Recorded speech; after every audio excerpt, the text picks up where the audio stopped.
Hello, welcome to Off the Shelf Reviews.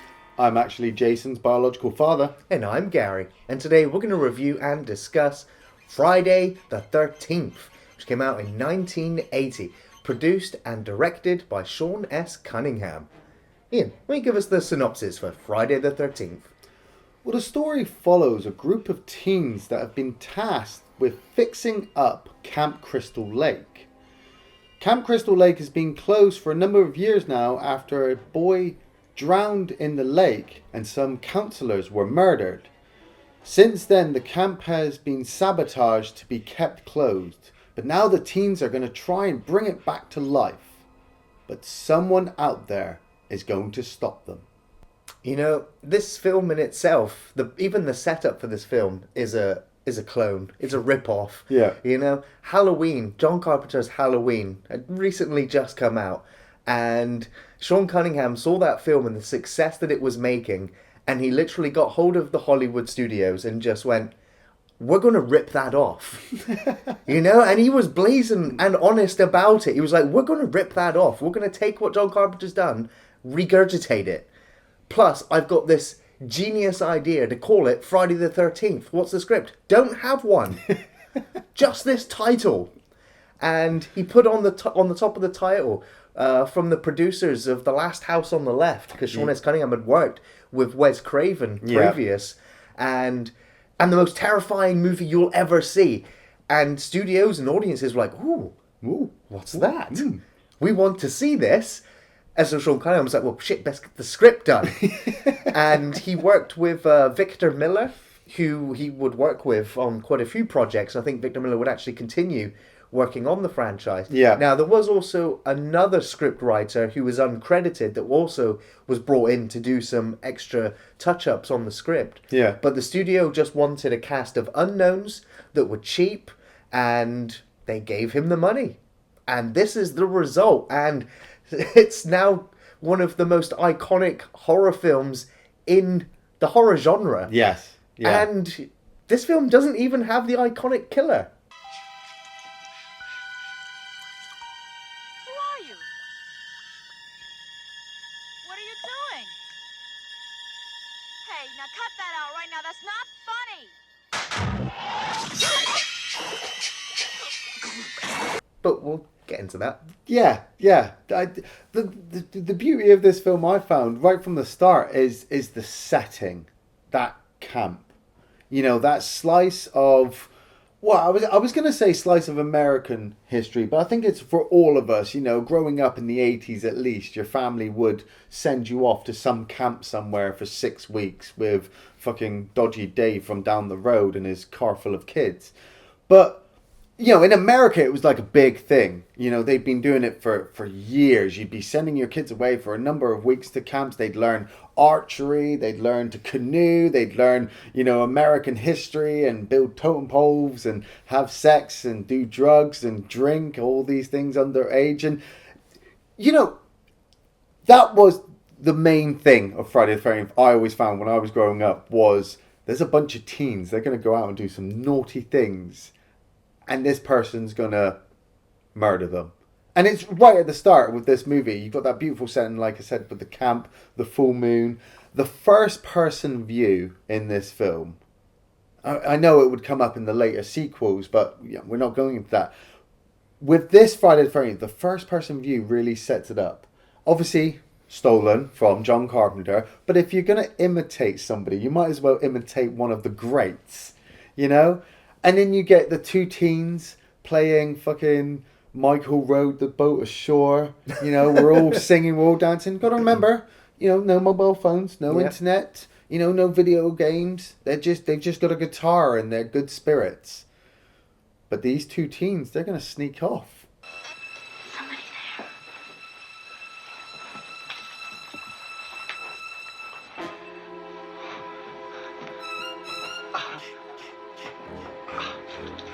We weren't doing anything. We were just messing around.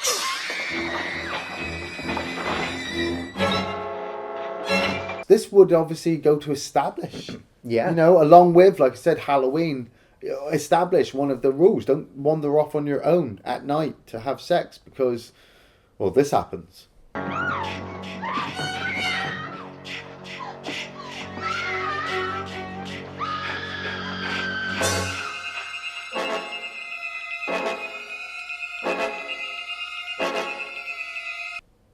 And so the body count for Friday the 13th has begun, all the way back in 1958 with these two counsellors. Yes. I Now- love that scream. Yes, You the know, slow-mo the kind of... slow-mo freeze, like, and then the fade out of the white, which would obviously become iconic Yeah. with some of the Friday the 13th films. And so then we're cutting to present day. And we're watching this other character, another potential counsellor, Yeah. making her way to camp. And she's sort of the girl that we kind of follow. She's our introduction to the film, Yeah, really. Annie. Yeah. Annie. And, she pops into a store and she's like, I'm going to Camp Crystal Lake.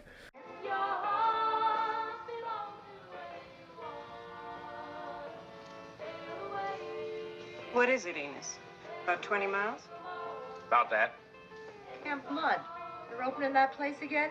I love that. I love the fact that this camp has already got a history before the film franchise has even got a history. You're going to Camp Blood, ain't you? God damn it, Ralph, get out of here. Go on, get. Leave people alone. You'll never come back again. Oh, shut up, Ralph. And so anyway, one of the locals decide that he'll drop her off. Doesn't take her all the way there, but drops her off all the same. Yeah. And in between that, we cut to the rest of the counsellors at Camp Crystal Lake, who are restoring it in order. They've got 1 week left before all the kids arrive. Yeah.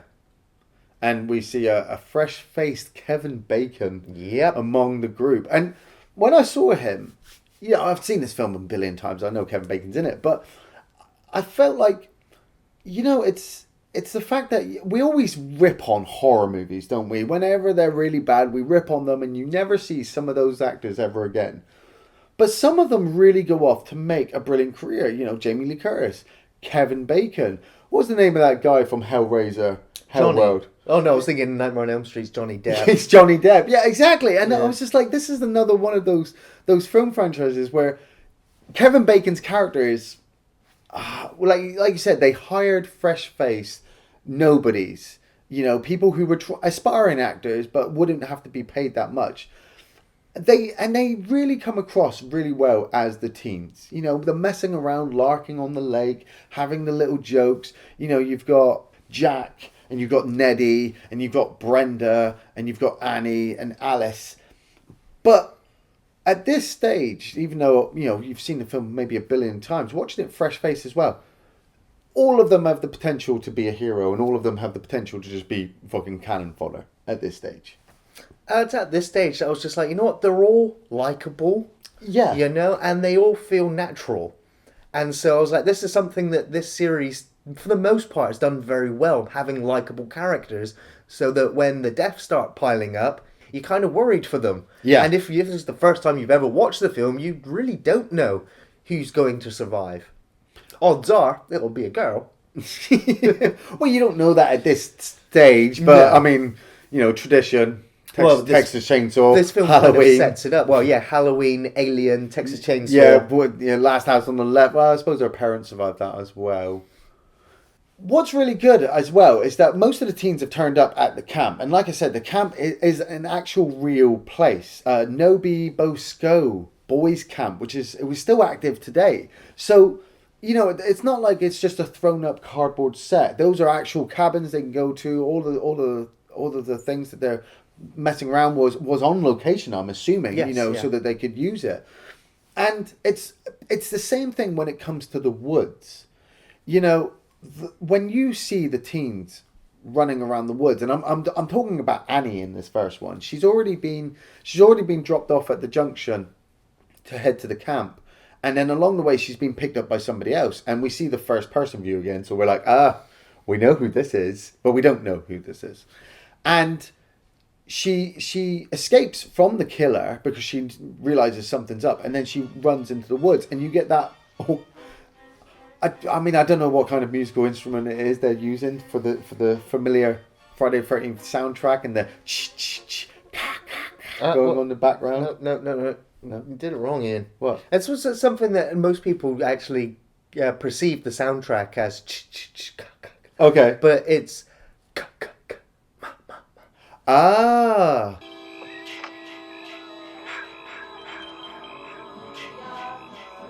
and it's basically Jason's voice saying, "Kill mum, Kill mummy. for- Kill her mummy. Kill her mummy. And I love it. I love it in this film. I really love the sound effects. And like I said, Annie is being chased through these woods. So you're hearing her breathing. She's erratic. She's stressed. She's stepping on all these branches and leaves. So you can hear the crunch. So you're in there with the cameraman watching her through this. And then you hear that ominous sound in the background as she's being stalked. And the fact as well that we don't, unlike obviously Sleepaway Camp that would come out later on where we're not too sure which one of these characters is the killer. In this, we don't even really see who it is. We just see a silhouette cross in front of the camera and that awesome knife effect on her neck. Yeah.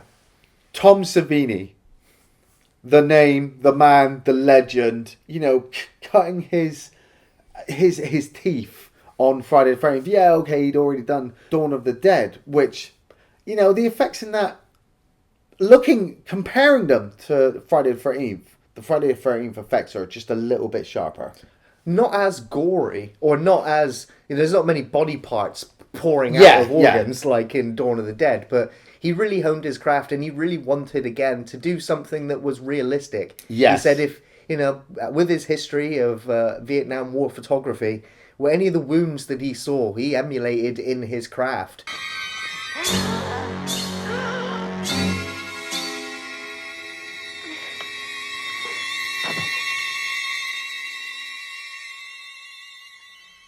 If it doesn't look like what he had seen and experienced, he would start again. Yeah. And it's fucking awesome because I was watching some of the teens getting killed off. The stalking starts mainly in the camp. Once they're secluded and the main guy, Steve Christie, I think he's the owner he's the guy who wants to get the camp up and running. He goes off to try and find Annie because she's their cook. And so the teens are left all on their lonesome, to do whatever. So obviously they're going to go off and do things. But Neddy wanders off first. And I love the fact that he's killed off camera. There's quite a lot of off-screen kills in this film, which is a little bit annoying. Well, not many. I mean, Neddy is. Brenda... Well, yeah, actually, I suppose half of them are killed off. But you do see the effects later on. Yeah, that's the thing. It's always the after effect that this film does quite well as well. Because Neddy gets lured into a cabin by a figure. And then Kevin Bacon's character, Jack, and his girlfriend end up going into the cabin as well to get out of the rain, the storm that turns up, which, amplifies the noise, sound effects that you're getting from the camp. And while Kevin Bacon and this girl are having sex, you see Neddy's body in the bunk above them. Now, I got to admit, Kevin Bacon does perform quite well in this scene. I thought that was good, and that would harken to, obviously, his aspiring career that will appear in the future. But Jack's death with the arrow through the throat... I think it's still probably the best in the film. It's definitely the best in the film. But the girl, the next girl, the build-up for her was quite crappy. She's ran to the toilet to go toilet, obviously. And the killer has followed her there. And she gets lured by the sound. And then when she turns around, she sees the killer. We don't, but she screams. And she's like, eh. And then we see the axe. And then we see it in her face. And that is a great finish to it. The build-up was pretty crap, but the axe into the face...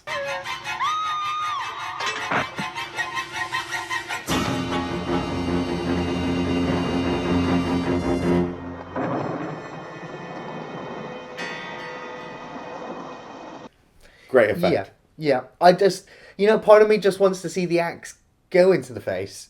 Yeah, well, of course, but I mean, Tom Savini's good, but he's not that good yet. Now, there was one kill in the film that they don't shy away from, and it's something I want to bring up. Yeah. Because it happened earlier in the film.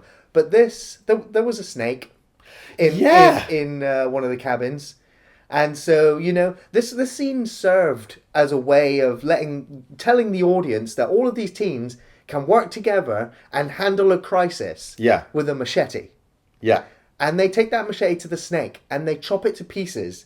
And what you're seeing here, I'm sorry to tell you, is a real live snake that they cut to pieces. Yeah. Apparently, the owner of the snake was sobbing in the corner of the camp whilst they were doing it. And there was no PETA, animal cruelty no. or anything on film set. So Well, I mean, look at the films that had led up to this point. Cannibal Holocaust, Cannibal Ferox. They were cutting turtles up and fucking doing nasty shit. I mean, all the way up to fucking Curse 2, dude. yeah. With all those snakes on the fucking road. That if you're gonna save money, but you need to explain a scene, those animals are getting chopped up. The bunny rabbit from Monty Python's Holy Grail. Right. 1, 2, 5. Lisa, 3. So, like I said, what I loved about this film was the stalking. The stalking of the teens, the killing off camera was working in this first film, and I think it's something that would get lost in the later series. Well, yeah, because we really want the creative, gory kills, which, of course, film censors would continuously try to batter this film franchise with. Yeah, but I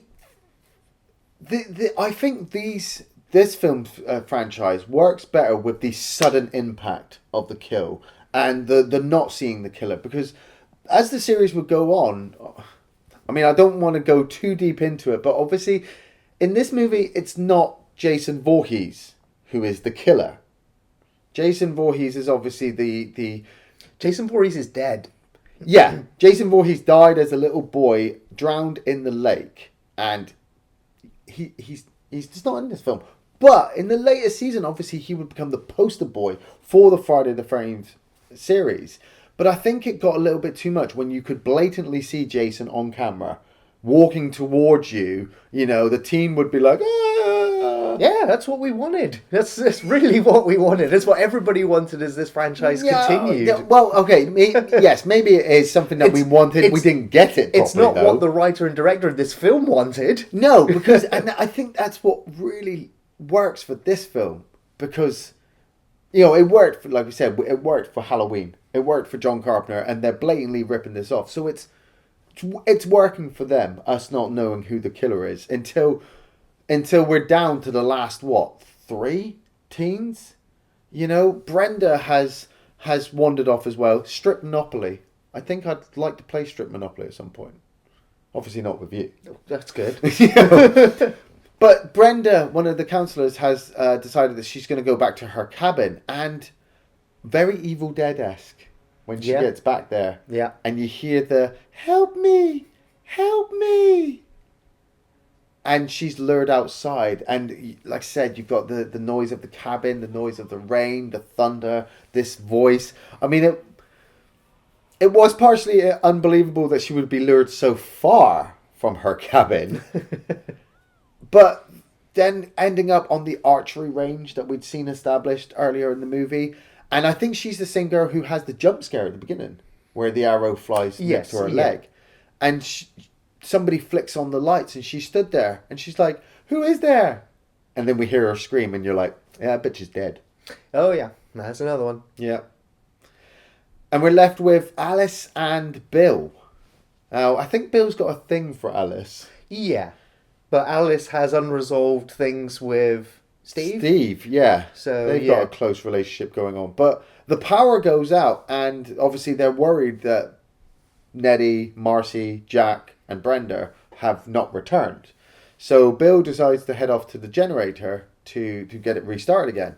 He leaves Alice sleeping, and she wakes up suddenly to realise he hasn't returned, and heads over to the generator room to look for him. And she finds him.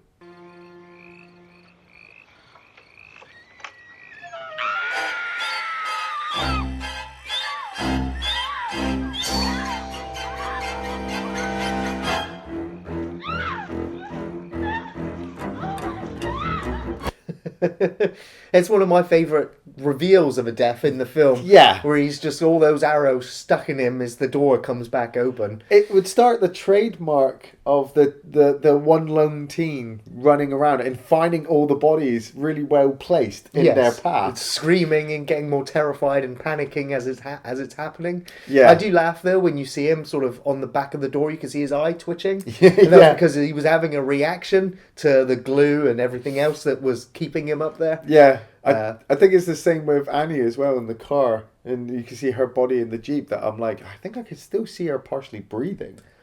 Yeah, and sometimes I'm like, Savini does such a good job with some of the dummies. Yeah. You know, you're just like, is that a dummy or is that the actor doing a really good job?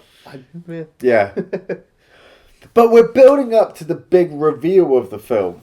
Pretty much everybody has been nailed at this point, apart from Alice. And Steve, the owner, the guy who's supposed to be running the camp, he's ended up coming back to the camp and being killed off. But I do love the fact that he recognizes the person who's killing him.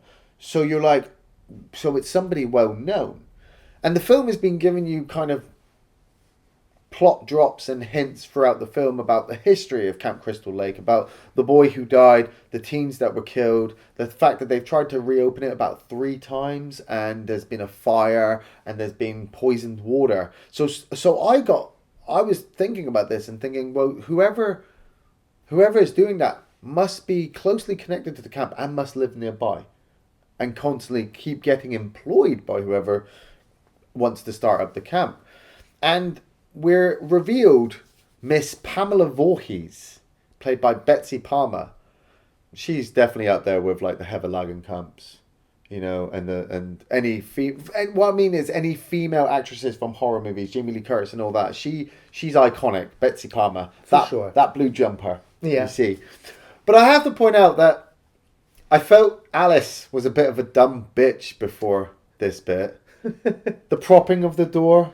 Yes, yeah. Well, she gets the rope and then she's like throwing these chairs at it. The door opens outwards. So I understand the whole tying of the rope so that it's held inwards. Yeah. But then propping all this stuff up just makes it more difficult for you to climb over if you have to escape. I put it down to stress and tiredness and the fact she's finding her friends' dead bodies. But Miss Voorhees comes to Alice and, you know, it's a nice little dialogue moment because you know there's something sketchy about Mrs. Voorhees. Well, she was set up to be the friendliest face you'd seen in the film. Like, Yeah. Mother's home, I'll protect you now. And, you know, and Alice is like, the bodies are in there, the killer's in there, you'll get killed. And she's like, I'm not afraid. Yeah, that's it. But that's it. That's the attitude of I'm not afraid. And oh look, you're so young. Why did you come back? And then the slow twist of I'm going to kill you now. Yeah, she explains how her boy Jason was abandoned and drowned at the camp because the counsellors were not paying attention to him. And she explains that she killed them all. Yeah. And she'll kill everyone and do everything within her power to keep this camp closed. Jason. Yeah. Yeah, for Jason. Now, there was a huge amount of backlash from film critics hating the fact that Betsy Palmer was playing such a villainous, hateful character. They were like, this woman was a class actress. Yeah. And now she's in this schlocky, sleazy horror movie. And but she is fantastic. Yes. As the role. And she developed a cult following and her own fan base from people that just love the fact that she is this grieving mother. Yes. Who will do anything within her power to make sure no other mother experiences what she's been through. So she's kind of sympathetic in a way. Bearing in mind that she's killing all these teens, so loads of mothers are going through exactly what she went through. through. So it's like, well... Brilliant. So it literally then is just a 20-minute chase around Crystal Lake. I think Mrs. Voorhees gets knocked the fuck out like 3 times. Yeah, I forgot how corny this whole ending was. You know, don't get me wrong. From the moment of the reveal to Betsy Palmer's death, those 2 bits are brilliant. But everything in between, it's just like... It made me think of the computer game, actually, which I did kind of enjoy, but I didn't enjoy the whole, I'm going to hide in here, she's going to find me, I'm run off, after I've knocked her out. I'm going to hide in here. She's going to find me. I'm going to knock her out and run away. I'm going to hide here. I'm just like, oh, are you going to cut her head off yet? Well, you know, as you're watching it, you're just like, I'm waiting for the police to come back. Yeah. Or something. Now, this is one of the things that upset the original writer, was with these rewrites, how you don't feel utterly isolated in this camp. Oh, I because, did. Well, you have the police officer turn up halfway through, and he's like, "You smoking pot? What are you doing here?" Well, yeah, he's a high. I put that down. He's a highway policeman to check in. In the original idea, it was that there would be no highway police, there would be no law enforcement just round the corner. Yeah, well, that would be less believable, I think. I mean, because a camp like that has to be realistically near a town to be able to acquire supplies and to have safe place. Because you've got to have children there, you know. Yeah. If there's a fire, where are the firemen going to come from? Well, if you need to it's take a them to horror hospital, movie. They wanted it totally isolated, so... Well, yeah, but we're not... Yeah, but they got that idea from, like, Last on the House on the Left and fucking Texas Chainsaw Massacre, you know. Yeah. Nobody nearby. I like the fact that Steve... So no help's coming. Yeah, but I like the fact that it sets it up that, you know, Steve gets dropped off by the police officer, and the police officer gets a call through that there's been an accident and that he needs to get over there because there's fatalities. So it's not that they're isolated, it's the fact that help is too far away. Okay. You know, and it's still going to be coming nearby because, well, I mean, fucking hell, Mrs. Voorhees and Alice keep having their fight on the beach, and then Alice just lops her head off with a machete.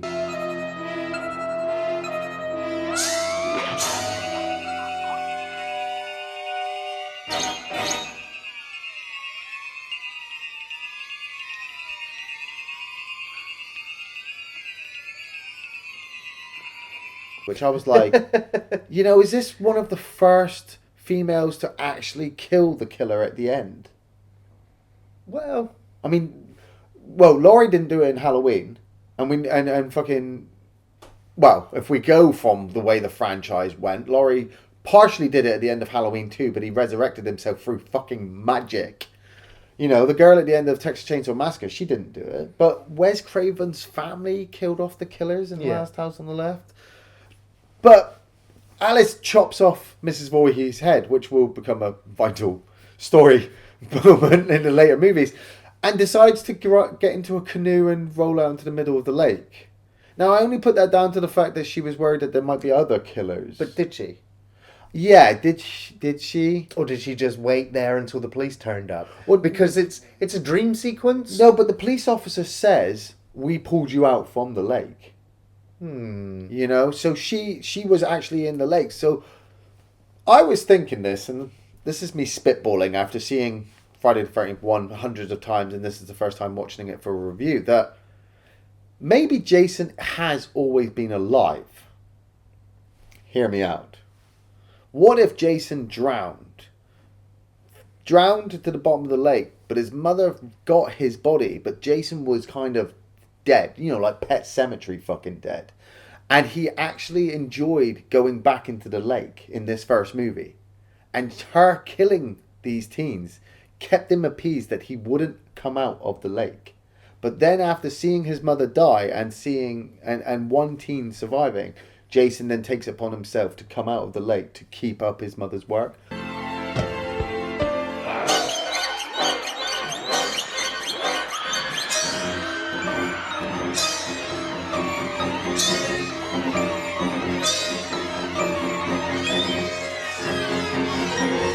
Thus leading on to the other. And still let her go anyway.